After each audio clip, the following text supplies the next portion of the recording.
Hello বন্ধুরা, তোমরা কেমন আছো? আশা করি সবাই খুব ভালো আছো। আমরাও খুব ভালো আছি। রেহানের দুষ্টুমির চ্যানেলে তোমাদের সকলকে জানাই অনেক স্বাগত। এখন সকাল হয়ে গেছে আর এদিকে রেহান ঠাম্মার ঘরে খেলা করছে। ঠাম্মা গোপাল পুজো করছে আর রেহানকে দেখছে। আর এদিকে রেহান ঠাম্মার ঘরের এই রাধাকৃষ্ণের ফটোটার সাথে শুয়ে শুয়ে খেলা করছে। আর রেহানকে আমি রেডি করিয়ে দিয়েছি, আমরা এখন ঘুরতে যাব। আর এদিকে আমিও রেডি হয়ে গেছি আর উবেরের জন্য ওয়েট করছি। আর বেরানোর আগে রেহানকে একটু জল খাইয়ে নিচ্ছি।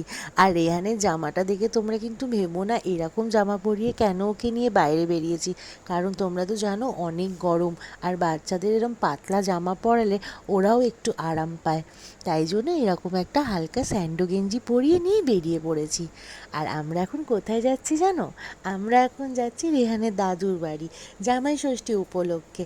হ্যাঁ, জামাই ষষ্ঠী কিন্তু আজকে না, জামাই ষষ্ঠী এখন 2 দিন পরে। প্রতি বছর বিয়ের পর থেকে আজ 5 বছর হয়ে গেল বিয়ে হয়েছে।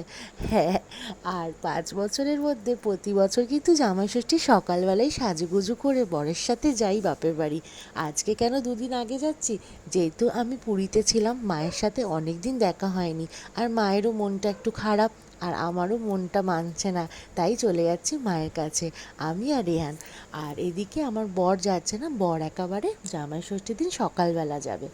আর এখন যেতে যেতে আমি যে দাদা গাড়ি চালাচ্ছিল তার সাথে গল্প করছিলাম, নানা রকমের কথা বলছিলাম।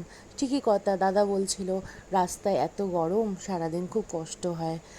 ওই দাদাটার কথা শুনে খুব কষ্ট হচ্ছিল আমার, আর মনে হচ্ছিল সত্যি রাস্তায় বেরালে বোঝা যায় মানুষ কত কষ্ট করে পয়সা উপার্জন করে।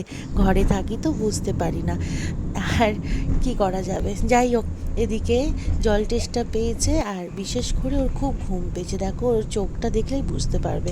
ওর কিন্তু খিদে নেই, ও এখন ঘুমানোর জন্য অস্থির হয়ে গেছে আর খুব কাঁদছিল।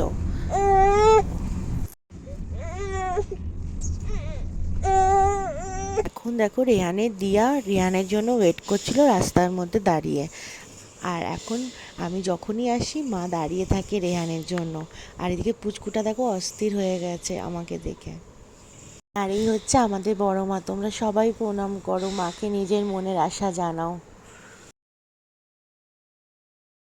আর এদিকে ছোট্ট অতিথি চারিদিকে দেখছে, সবাইকে দেখছে, আর কি ভাবছে জানি না। এখন খাওয়া নিয়ে চলছে যুদ্ধ, আর কিছুতেই খেতে চায় না ভাত, ওকে খাওয়ানো যায় না। ভাত কেন, দুধও খাওয়ানো যায় না ওকে, এখন কিছুই খাওয়ানো যায় না। যখনই খাওয়াতে বসা হয় তখন সারা পাড়ার লোক জেনে যায় যে কোনো একটা বাচ্চা কাঁদছে, কিছু একটা হয়েছে। এখন খাওয়া নিয়ে খুব দুষ্টুমি চলে। আর তারপর আমারও খুব খিদে পেয়ে গেছিলো, আমরা সবাই মিলে খেয়ে নিয়েছিলাম। খাওয়া দাওয়ার পর রেহান ওর দিয়ার সাথে দুষ্টুমি করছিল। বুঝতে পেরেছিল দুষ্টু হবে, বুঝতে পেরেছিল, কেউ বুঝতে পারেনি। ফুগলু ফুগলু ফুগলু দাদি, আমার ফুগলু দাদি, আমার ছোনা। আর এদিকে দেখো রেহান একদম ঘেমে গেছে, কারণ ঘরে এসি চলছে, তাও ও ঘেমে গেছে, কারণ এত দুষ্টুমি করছিল, এত লাফালাফি করছিল, তার জন্য ও ঘেমে গেছে। আর এদিকে ওর দিয়া ওর ছোট্ট ওই চুলগুলোর মধ্যে ঝুঁটি বাঁধার চেষ্টা করছে। ও দিয়া কিন্তু সুযোগ পেলেই ওর মাথায় একটা ঝুঁটি করে দেয়। দাঁড়া বেয়ে দি। ঝুঁটি বেঁধে কিন্তু রেহান একদম খুশি না। দেখো রেহানের মুখটা দেখলেই তোমরা বুঝতে পারবে। আর তোমরা জানিও রেহানকে ঝুঁটি বেঁধে ভালো লাগছে কিনা। আমি কিন্তু ভুল ভেবেছিলাম যে ঝুঁটিটা বেঁধে রাগ করেছে, কিন্তু দেখো আমাকে ডেকে ডেকে দেখানোর চেষ্টা করছে ঝুঁটিটা, খুশিই হয়েছে। আর দেখো এদিকে গাল ফুলিয়ে কি একটা করার চেষ্টা করছে। আর এদিকে মা সন্ধ্যাবেলা ডিম দিয়ে গোলা রুটি বানিয়ে দিয়েছিল। তোমরা কে কে ভালোবাসো এরকম গোলা রুটি খেতে? তারপর খেয়েছিলাম মোমো। আর দেখো আমি মোমো খাচ্ছিলাম আর আমার পুচকুটা মুখের সামনে বসেছিল। আমি যা খাই ও সেটাই খেতে ভালোবাসে।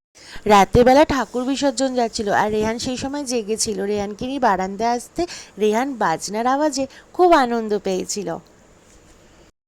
তারপরে মা খেতে দিয়ে দিয়েছিল, খাবার খেয়ে নিয়েছিলাম, খেয়ে দিয়ে তারপর আমরা শুয়ে পড়েছিলাম।